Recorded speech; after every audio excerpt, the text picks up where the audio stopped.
Hi everyone, welcome to my YouTube channel.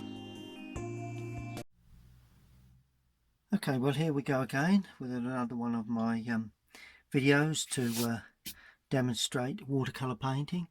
I was interested in this little subject that was on my follow a lady that takes lots of photographs of Thatching, and this one happened to ping up. So I did get back to her and say, would you mind if I use that as a subject to paint a watercolour? And she said, be my guest. So there we go. So that's my subject today. As you can see, I've already banged the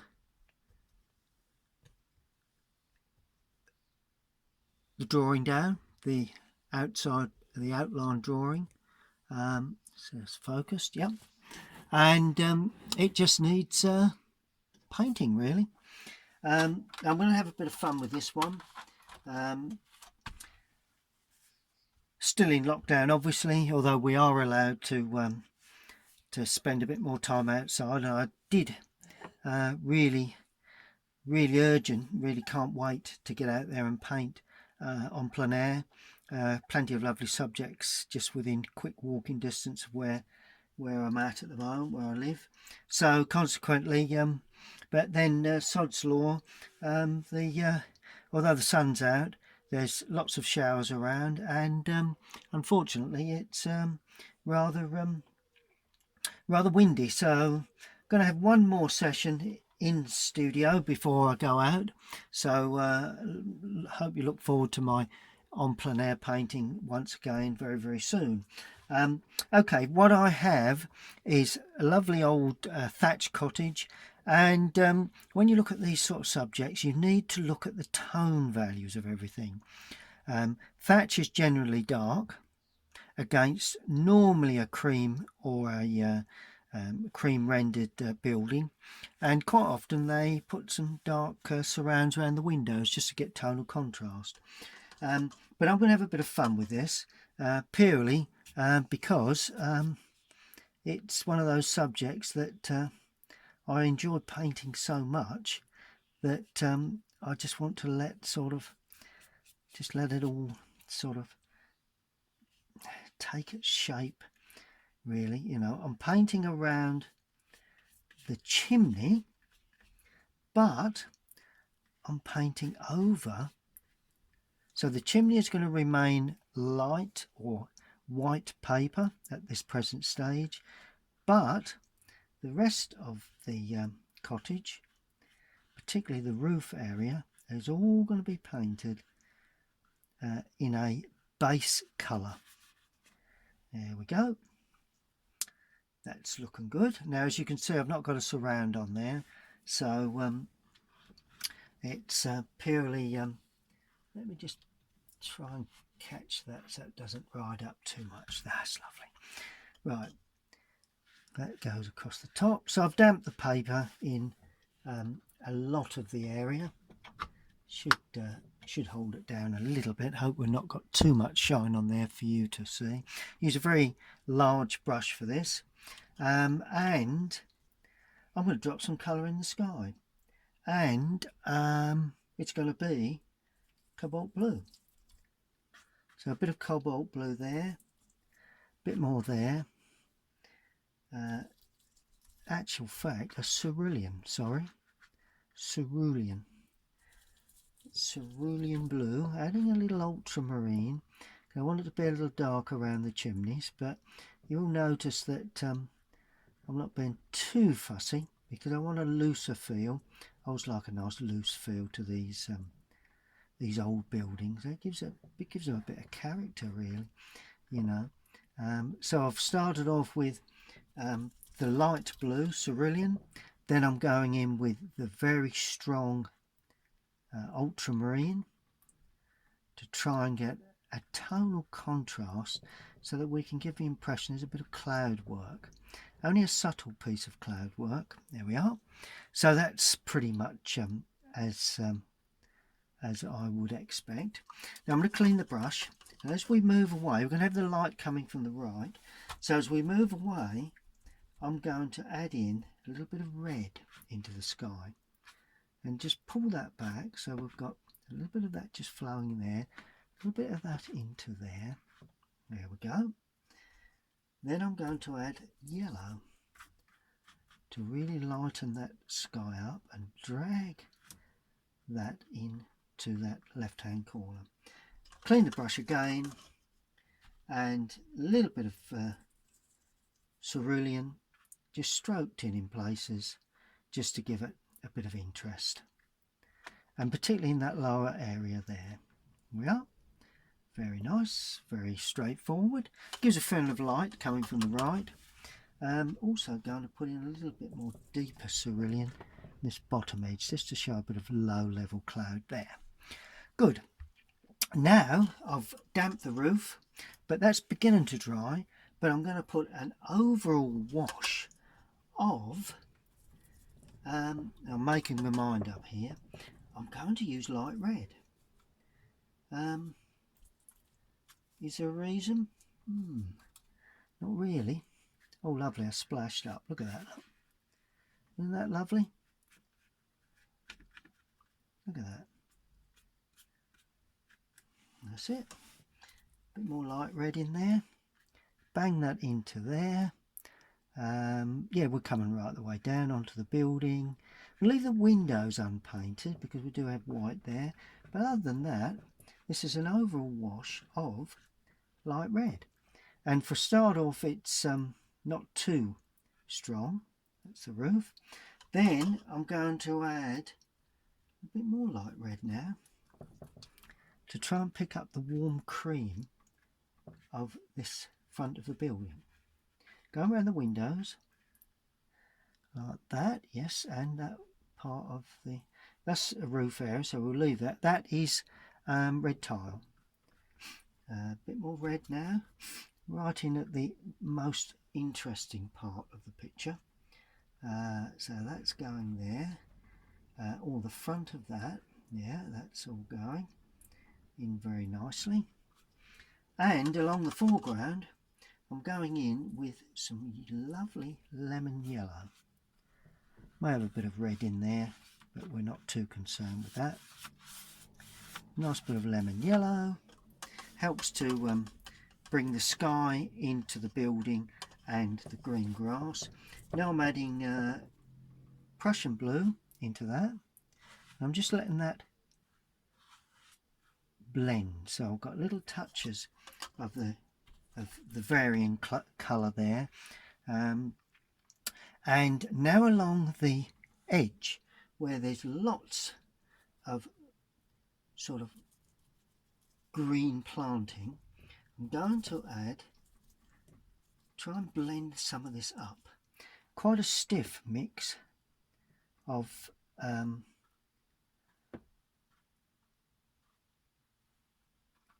cadmium yellow and a little bit of Prussian.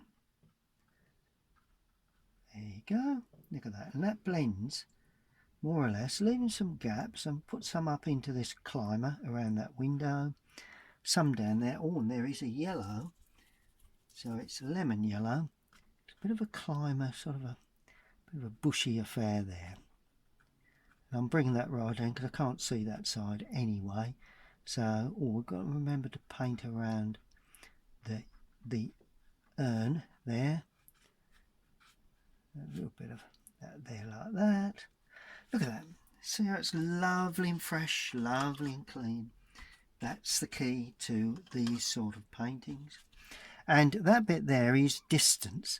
So we're going to kill that by putting in some ultramarine with, let's go raw sienna. Quite a dark blue green.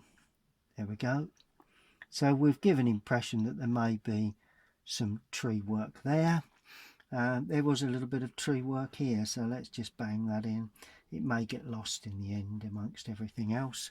But that is the first stage of this lovely lovely old cottage. It's going to pan back and show you again the subject so that we can see, so that you can see exactly where we're going. There we go, to make certain that's focused okay. So we've got the sky in. I've painted around the chimney because I want that chimney to stand out quite rich and warm against the blue sky. But to the right of that, we've got an overhanging tree. To the right of that, so there's the chimney. And to the right of that, we have the feeling of warmth of the sun. Now that will have tree work. Got a bit of greenery around the base, left the windows. All we've got to do now is sit back and allow that to completely dry.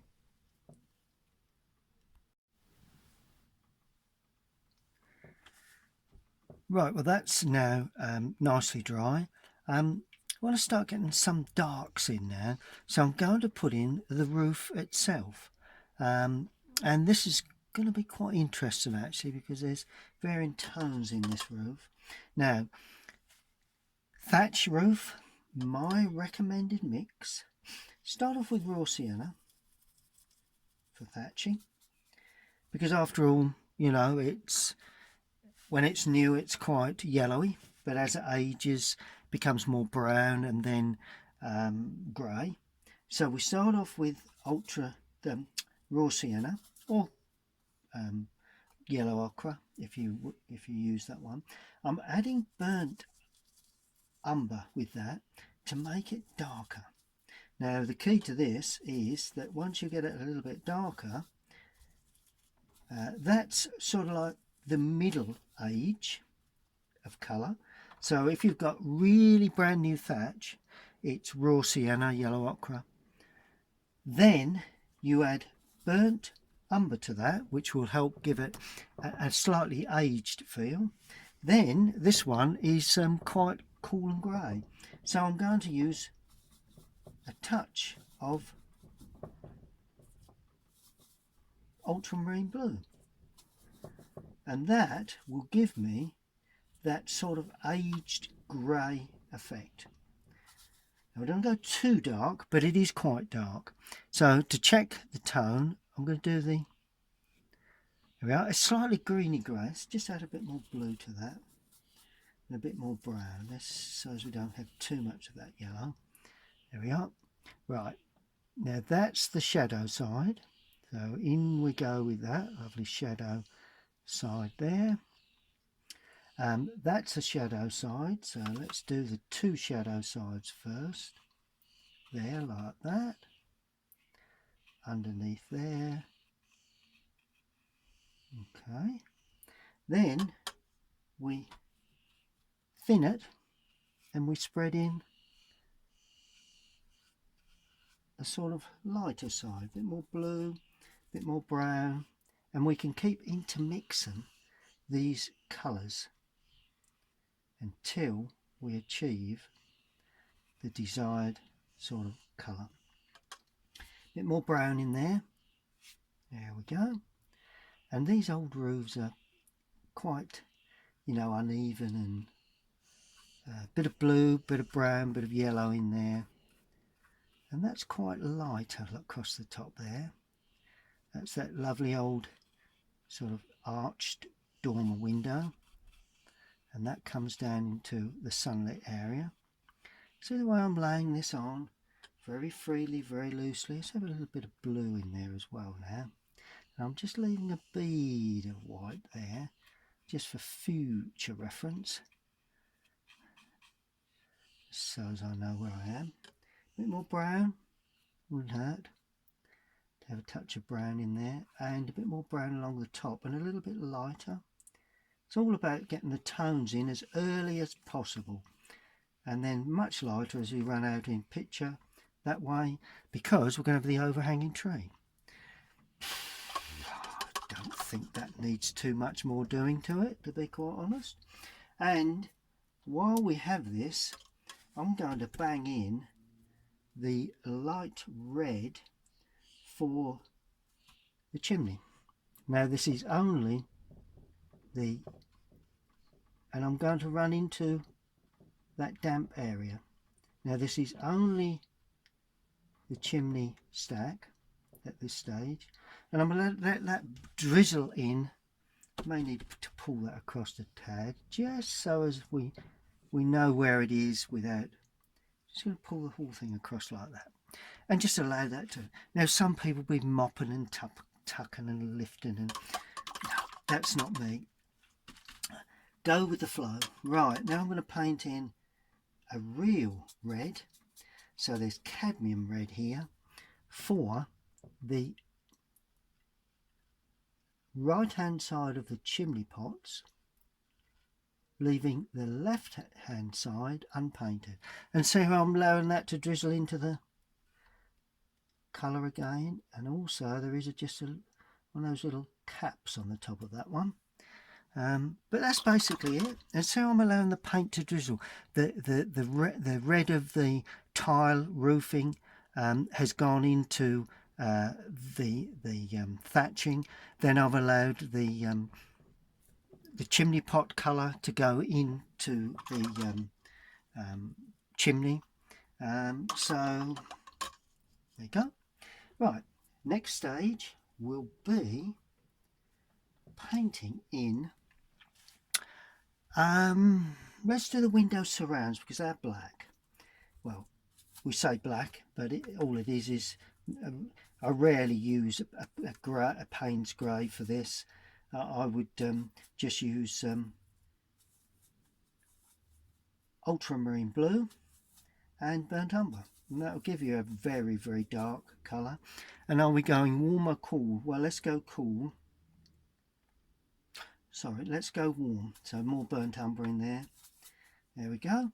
And I'm using a smaller brush now because I want to pick up the feeling of light onto the windows as the sun hits them. We drag across the paper down. That's the window surround. Yep. And then across there, and we have touch there. See the way I'm just gently teasing that in. It's just scratching across the paper really. It will give us that what I'd class as sort of suggestion of paint rather that's got a shine to it, rather than painting really hard and fast lines. Once we do that, there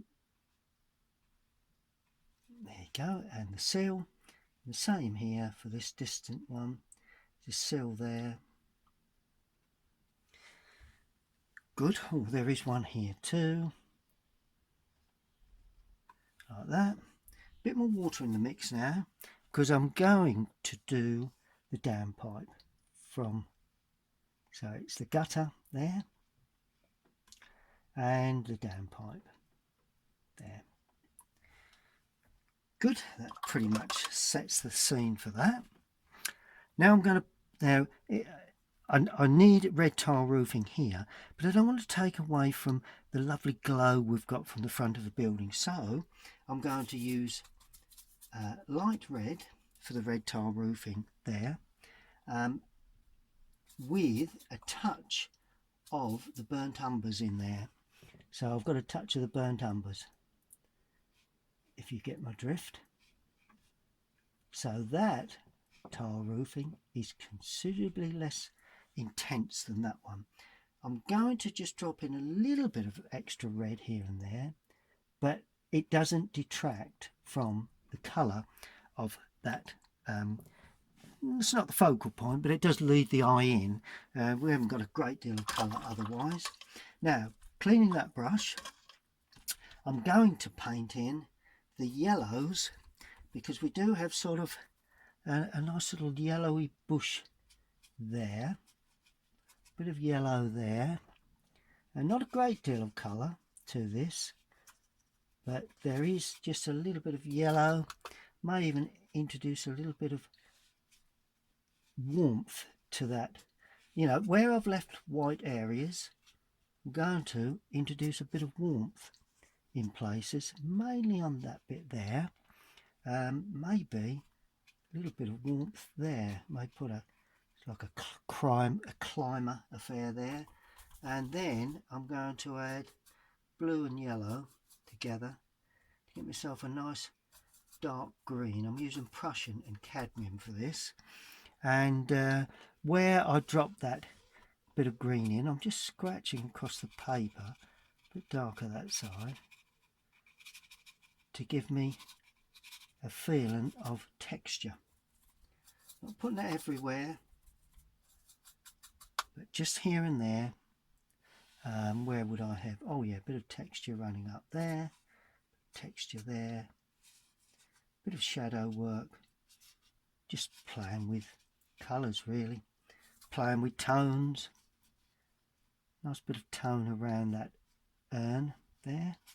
And if you notice, I'm not depicting anything specific. Now this is where the amateur tends to overdo it. Well, in my experience, this has been the case, where the amateur tends to overdo the detail, really. And, yeah, I mean, fair's fair. Quite often they achieve some lovely work. But in my opinion, if you're looking for slightly impressionist, then that is the way for to go for the next stage. Okay, now we're looking to put in the windows. Now, they are leaded light, but I'm not going to show that. It really is a matter of picking up. That one has a blind inside of some sort, so that will be quite light. The rest are quite dark. So I'm going to use my old favourite dark brown grey mix, burnt umber with ultramarine. Not too much water on this, and I'm going to just put a little bit of this in the top there, just to give a hint of that. Now I'm going to weaken it a touch, so that I can get the hint, so I can leave my white frame really. And all we're doing, we're painting the glazed areas, leaving the white of the surround unpainted. And all of a sudden, hey presto, we're beginning to get windows, which is really what we're looking for. All on the sunny side, so 1, 2, 3. This one is going to be treated very simply. There we go. Good. Now we go on the dark side, as they say, and this is a little bit darker. I've got 4 panes there with white in the middle. Yep, cross section in the centre. That's 1, 1, 2, 3, just showing there. Looks pretty good to me. Now this is the dark side too, but it's one complete pane of glass, although there's leaded lights, and that's why I've allowed a little bit of sort of dark light fleckling onto the glazing. Right, next stage. I want this one to be quite quick and quite fun. We've got a lovely old beam there that runs across, and we've got an upright supporting beam, obviously for the door opening. Yep. I don't think we've got any other beams there of any real significance. Oh, we've got a black door, so we add more blue to that brown, and that creates a black door. And there again, it's obviously you have a surround, forgot to put that in, and you have the main door. Don't think we've got any glazing in that door. Normally have doors open when I paint these, but we'll remain that closed, I think. Does, you know, it's not quite so much depth in the whole thing, but I think it probably works just as well. Good. I mean, you know, we're not that far off, to be fair. These are grey stone, so we're using a little bit of burnt umber.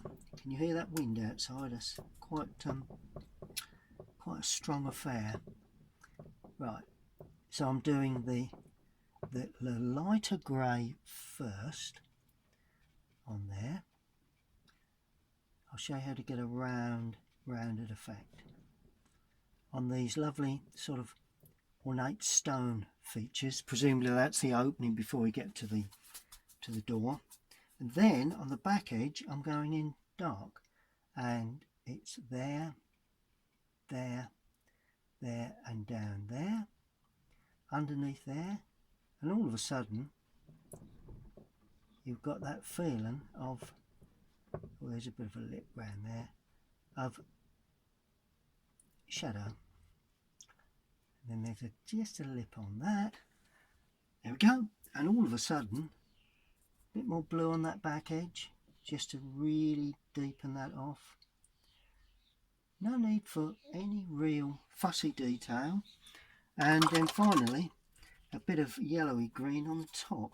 Something in there, a little bit of planting of some sort. Always a good thing to show, particularly where I've left a gap there. There we go. Good. That more or less is, I suppose, what we'd class as the pretty much the second stage, really. Okay, now I'm just going to scan from one side to the other just to show you how rough the detail is. As you can see, it's all very impressionist, and that really is the key to a painting of, more of an impressionist style. Look at the greenery, a little bit of shadow on that. All of a sudden people will see within that green planting, but you won't be able to specifically define what they are, and if you do, then so much the better. If anybody can see a rose in there, or a clematis, or any of the planting, then that's fine by me. As you know, I always suggest popping a mount over the top.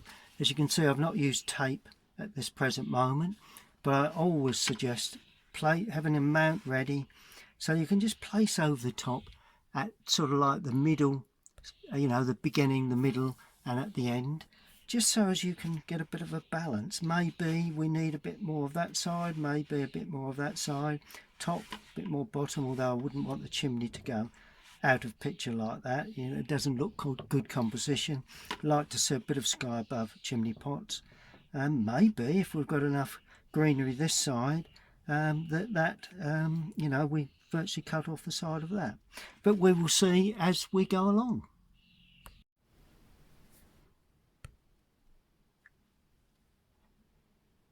Okay, well, I'm using this large rigger to put in these very dark sort of branches with leafing on. Just bring that down with a little bit more of that. Not certain whether that's the same part of the bit of the, but it just gives an impression that we have leafing coming in from that left hand side, nice and dark, the right hand side nice and dark. Go really as dark as we can go. There we go, plenty of brown, and there is just another touch there. Now I don't want to dense this up too much, just enough to give an indication. Good. And while we have this colour, very, very loosely, we'll paint in just a little bit of shadow in places here and there. A bit of shadow from the back of the pots there. Where would shadow be? Right, bit of there, bit there. Don't lose too much of the freshness. A little bit along the base. There we go. And all of a sudden, got yourself a lovely little base for that greenery to sit on. Now the final stage is obviously any shadow work, and let's start with the chimney. I've mixed a lovely sort of dark grey, purple, so no, it's more like purpley colour, and I'm going to have shadow down that right left hand side, shadow down there, a little bit under there. That's it, just to show that cap. Oh, and also there's a bit of an arc there on that. Don't know whether that's quite worked, but never mind, we can see roughly what it is. Now there's a shadow. Am I going to paint? Yeah, let's paint the chimney stack in shadow. And it does sit slightly onto the roof, and then we've got one row of bricks, another row of bricks, and that then sticks out like that. Then underneath that row of bricks is another.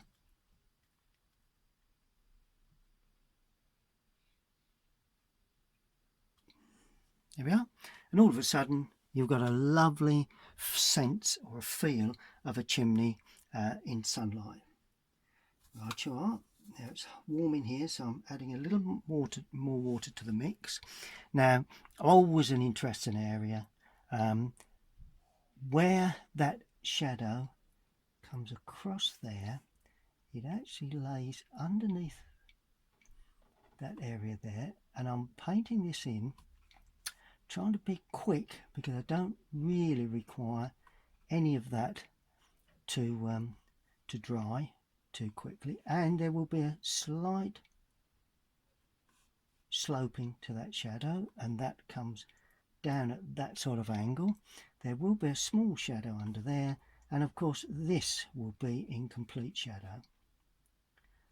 Now you may think that I've lost the feeling of the window, but that'll shine back through once it completely dries. All of a sudden you've got shadow at the back of that window. Just get rid of too many little touches of white, always useful. Oh, and that tucks up under there like that, bit of an angle just to show the relief of that window. More water now. Right, now under that lovely arched sort of area there, and that tapers. Now we've got to get this right just to give us a sense of that the way that turns around, and because it is what it is, that overhangs considerably. That goes down a real depth into that window. Then we have shadow running down there like that. We have nice deep shadow running up there. That then cuts back. Then all of a sudden we get this lovely dark shadow that actually has a little bit of a slope on it, because there's an opening there, you see. That's the thing. So it lays down, in actual fact it lays down really low. We might as well put it down that low just for a bit of fun. Oh, and it cuts across there too, so that would be in shadow. That's it. There you go. And this is where the courage comes, because unless you get these shadows right, or somewhere near it, I mean, I'm not saying that it's going to be perfect, I'm actually going to show all of that in shadow. And see how I'm leaving some white, some areas unpainted now, and that all aids the feeling that that's in shadow, but that's in sunlight, the greenery. And that is very crucial to these sort of paintings. You get a good variety of lights and darks. Now there's a shadow there, and that is quite deep. And then of course under there is this another lovely deep shadow from the overhang of the roof that's running out of picture to the right.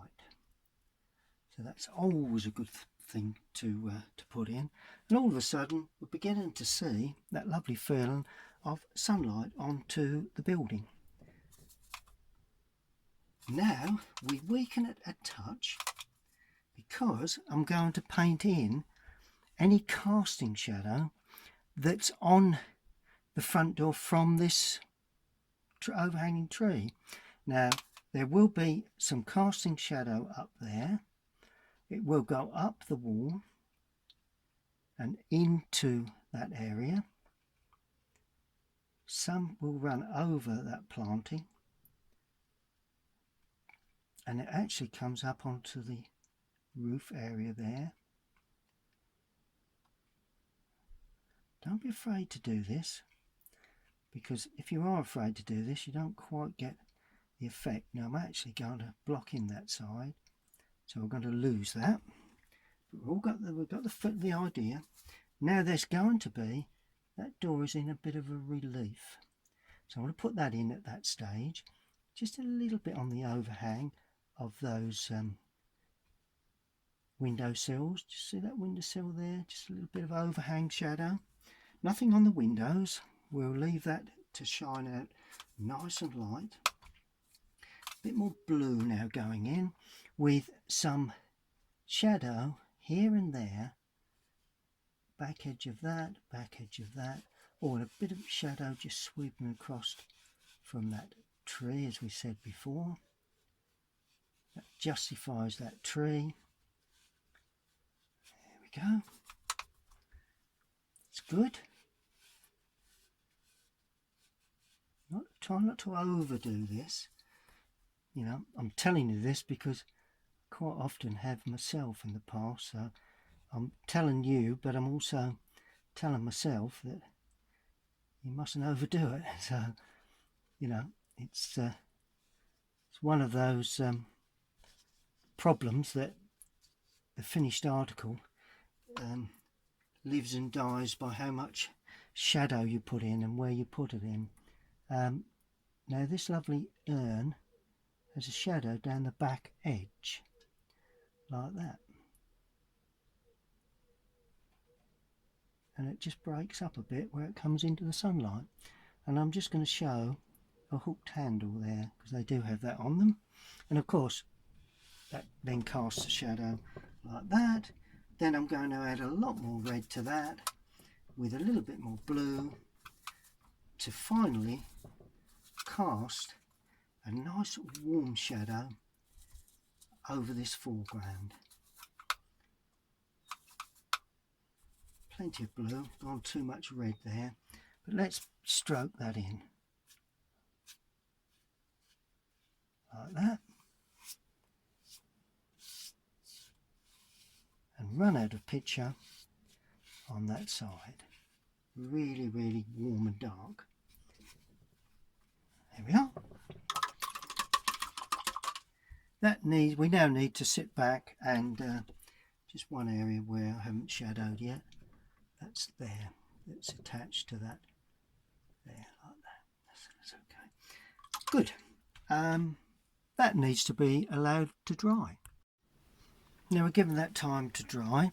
Just before we put the mount over and completely say that's it, one or two little details that I do really need to put in, and that's quite often the case where you get these lovely ornate ridging on these thatching, a lovely Essex thatch, and we will have just the chimney coming down with a bit of lining there, just where it meets the thatching, and there will be another little ornate sort of business here, really, just like that, like that, like that. There we go. Good. Well, let's get a mount over that now and just see exactly what we've achieved. And I think overall that's come off. May need a slight, I just like that a little bit more, but I don't want to cut my chimney off. But I think overall, I think that's pretty much where I thought I'd be at this sort of stage in the afternoon, and just going to sign it for obvious reasons. We do need to sign, and it does need to be signed where it can be seen, so I'm going to sign it fairly well up in the paint that I've used. Always a good thing to do. Finally, I'll put the mount over the top again. Hope it's dry, should be. and just clamp that down where I feel is as good as I can get. Probably about there. Yeah, just like a touch more up the top really. Just so as, there we go. Just so as I can get that, yeah. And that is my rendition of that lovely old thatch cottage in Thaxted, picked up from a photograph that someone sent me, which was very kind, and just going to pan out and just show you now the subject itself. I've got that on computer, so that's the subject. As you can see, nice thatch cottage. I've given it a bit more warmth, and that's because I do like to give a warm feel to cottages and my paintings, and this is my rendition of that subject. Okay, well, I hope you've enjoyed that. Let's just go in a little closer with that if we can, just so as we can see exactly, you can see exactly what I've done there. You can freeze frame if you wish to copy in any way and work with the video, which is always something that I know a lot of people I teach like to do. So that's it. Thatch cottage, Thaxted, lovely Essex thatch. I hope you enjoyed the painting process of that, and I look forward to seeing you all again next time. Stay tuned to my channel and enjoy your painting.